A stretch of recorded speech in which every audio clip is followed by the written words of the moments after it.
Hello, this is Mohan Kelkar. Welcome. Today we are looking at the energy reality behind the current automotive landscape. While the narrative for years has focused on revolution toward electrification, recent market shifts suggest that we are actually witnessing a pragmatic evolution.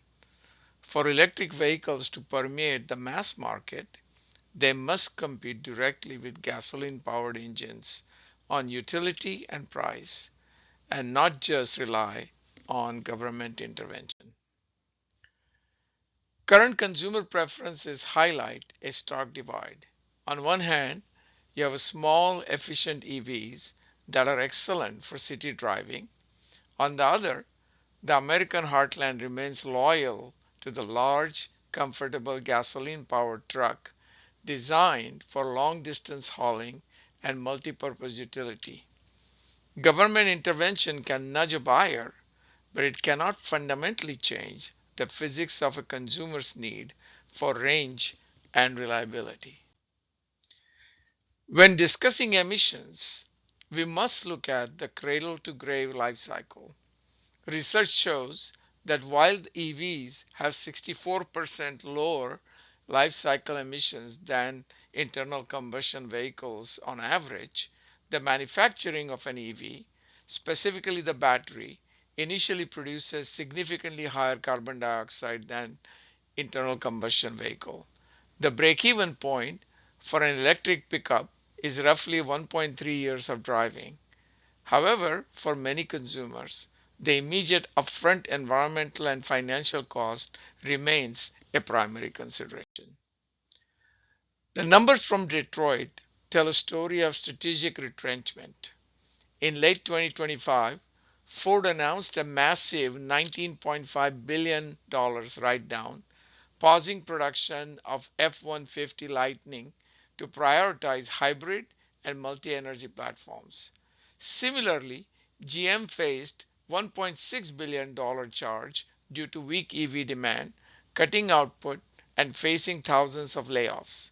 These companies are not abandoning the future, they are acknowledging that the current pure EV business model is unsustainable without massive internal combustion driven profits to subsidize the losses. A critical place often missing from this debate is how far the gasoline engine has come. Internal combustion vehicles have not stood still.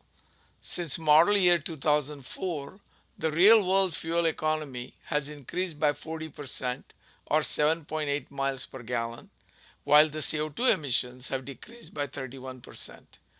Technologies like turbocharging, gasoline direct injection, and cylinder deactivation have allowed engines to become smaller and more powerful simultaneously.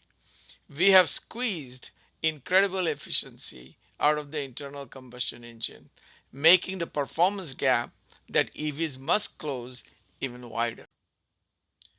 The challenge for EVs is rooted in the battery physics. At current cost of $120 to $135 per kilowatt hours, the battery pack for a large vehicle like F-150 Lightning requires between 98 to 131 kilowatt hours. That costs roughly $15,000 alone. Heavier vehicles require large packs, which adds more weight, requiring even more energy to move. This compounding cost effect is why legacy manufacturers are finding it nearly impossible to produce a full-size electric truck that is both profitable and affordable for average American. When comparing internal combustion engine cars and EVs, the difference in the cost to manufacture each type of car is dependent on the size of the car.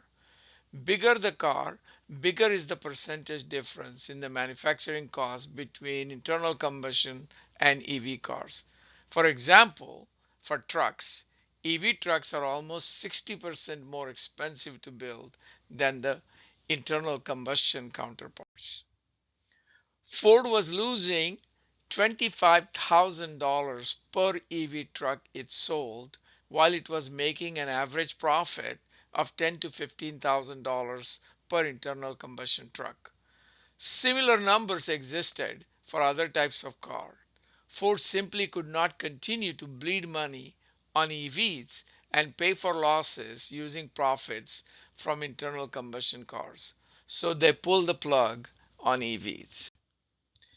Government subsidies have acted as a bridge, but that bridge is shortening. Previous incentives include $7,500 consumer credit and $6,000 manufacturer credit. However, the One Big Beautiful Bill Act has signaled the phase out of these credits by late 2025. Without $13,500 in total federal support, EVs currently face a $20,000 sticker price gap compared to their internal combustion equivalents.